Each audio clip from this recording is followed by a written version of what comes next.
You have probably seen many videos or articles saying Nike's falling or Nike's not the same company anymore. That is why 2024 Nike changed their CEO. The old CEO stepped down, and the new CEO came in with a plan to make Nike great again. Now, almost 2 years have passed. So, where is Nike today? Can Nike really come back? If we only look at the numbers so far, the stock market does not seem happy with Nike. Many people think Nike's problem is not just a short term sale problem, they think the company itself has changed in a bad way. In other words, many people believe Nike may not be able to go back to the old days. Since last year's peak, Nike has lost almost $50 billion in market value. But here is the important part. Only about $5 billion of the loss can be explained by the weaker result. The rest came from the much bigger fear.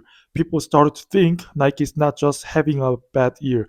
Nike may be a weaker company now. That is why the market is treating Nike so harshly. So, what happened to Nike? Why are so many people saying Nike's best day may be over? Let's talk about that today. Nike has two big major problems. The first one is the China. Nike is still weak in Chinese market.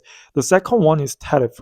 But the problem is Adidas is showing a very different picture. When Nike had a hard time in Chinese market, Adidas has been moving in the opposite direction.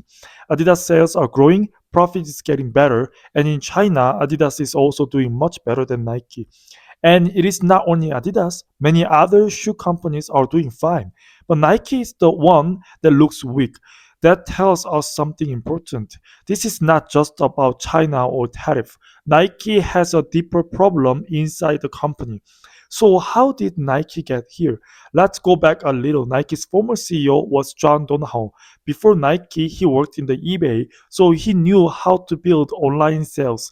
Nike brought him in because Nike wanted to sell more directly to customers. Nike wanted to use its own website, its own app, and its own store. Nike wanted to depend less on outside shops. This way, Nike could keep more profit and control the customer better. At that time, this looked like a smart plan. Donahoe's idea was very clear. Nike was not just a sports company anymore. Nike wanted to be a fashion company. And in some ways, Nike also wanted to look like a tech company. This made sense at the time. Think back to the 2010s, sports fashion was everywhere. Street style was big. People were wearing training clothes, hoodies, sneakers, and sports clothes as normal daily fashion. Nike was not just for athletes anymore.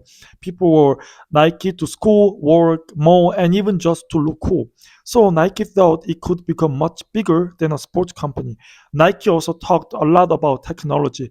It did not want to be seen as a company that only sells shoes and clothes.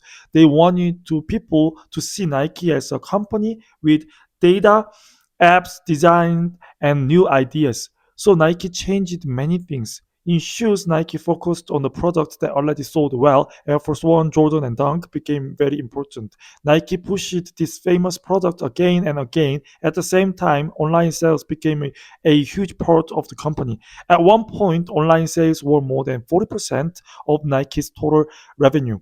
But there is one thing we should not forget. The 2020s were the COVID years. People could not go stores like before. So of course, many people bought things online. That helped Nike a lot. Nike already had a strong online shop and app, so it could sell a lot of shoes during that time. Also, sneaker collecting was very hot back then. Limited shoes, resale prices, uh, sneakers drops. People were buying shoes not only to wear them but also to collect them or sell them later at a higher price. Nike was right in the middle of that boom. So for a while, Nike's plan looked very good. But after 2023, that story changed. The sneakers boom started to cool down. The hype around the limited shoes also became much weaker. And to be honest, the word limited started to sound strange. Look at the Panda Dunk. For example, it felt like a special shoe at first, but Nike sold a huge number of them. Some people say Nike sold more than 500,000 pairs. If a shoe sells that much, can we really call it like a limited? This is the problem. The value of the limited product comes from one thing: it has to be hard to get. But if too many people can buy it, the special feelings disappears. Hermes is now dealing with a similar question: how do you grow sales without making the product feel too easy to get? For Nike, this became very hard. After 2023, the resale market for sneakers became much weaker. Limited shoes no longer had the same power as before. There were too many shoes, and many customers started to think, is this really new? Or just Nike changed the color again? Once people start thinking like that, the mood changes. And at the same time, another big change happens. Running became popular again. More people started running. That is very important. Um, and companies like Hoka and On used this chance very well.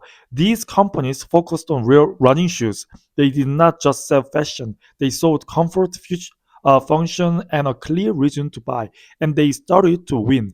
Nike was not ready for this shift because Nike had spent too much time trying to become a fashion company. It had moved away from the sports side that made Nike great in the first place. This hit Nike especially hard in China. Since the late 2010s, many Chinese customers have started to prefer Chinese companies. Why should we buy Nike? China is already a huge economy. Why not buy Chinese product? Isn't that better? Isn't that something to be proud of? As that idea became stronger, Nike had a problem. Nike is one of the biggest American names in the world. So China, this change in mood was not good for Nike. Adidas handled this moment much better. Around 2022, Adidas had a huge problem with Kanye West. Adidas had to end that deal and clean up Easy line. It was painful. The company had to take a big loss. But after that, Adidas cleaned up its business. It fixed supply. It went back to shoes. It focused more on the core business again. And after that, Adidas started to come back. Nike did not. And Nike has another problem. According to the Financial Times article, Nike has been rated below other shoe companies in areas like price, size, fit, and durability. Of course, the article used data from other research groups, but the main point is simple. Many customers no longer see Nike quality the same way they did before. Even among people who like Nike, there has been a joke for years: fake Nike shoes may have better quality than real Nike shoes. It is a joke, but it also tells us something. When people start to doubt the quality, the image of the company changes. People begin to think Nike does not make great shoes like before. And there is one more issue. During the Donahue years, Nike cut about 2,000 jobs. The problem is that some of these people were design, research, and new product work. That hurt Nike. Nike's design power became weaker. Its new product power also became weaker. Look at running shoes. Nike's Vaporfly came out 2017. Alphafly came out in 2020. But after that, it is hard to name a Nike product that really changed the whole category again. And if that is true in running shoes, it's even more true in other areas. Right now, Nike does not have enough products that can shake the market. This is one of the biggest problems. Nike spent too much time changing colors on shoes that already sold well. That worked well for a while, but while Nike was doing that, other companies were making better shoes for real use. They saw the space Nike left open and they moved in fast. That is why Nike's shoe market looks very different from 2010s. Back then, Nike was the clear king. Now the market is split into many parts: running shoes, basketball shoes, soccer shoes, daily shoes, fashion shoes, comfort shoes. Each area now has strong names. Yes, Nike may still be number one overall, but if we look at each category, can you still say Nike is the clear number one? That is not so clear anymore. This also connects to product development. Nike does not have enough strong new product, and the speed is also a problem. Nike takes about 18 months on average to bring a new product to the market, but some newer Chinese shoe companies can do it with about 9 months. That is almost twice as fast. This means Nike is not moving fast enough with the trend. Adidas was also slow before, but recently Adidas has made its product process much faster. So Nike is now behind in speed too. The new CEO has made some changes. He says Nike will care more about sports again, not only online sales. That sounds right, and we have already seen some big moves.